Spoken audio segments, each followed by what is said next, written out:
nga pala si Cristina Valenzuela at ako ay may nalito sa inyo na isang taluntan.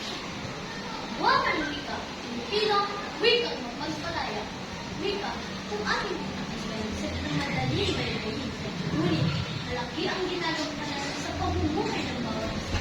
Ginagamit sa pakipagpasayan at bahagi ng ating sisyon. Pagmula sa panahon ng mananakot, wika ang nagsilbing instrumento upang ang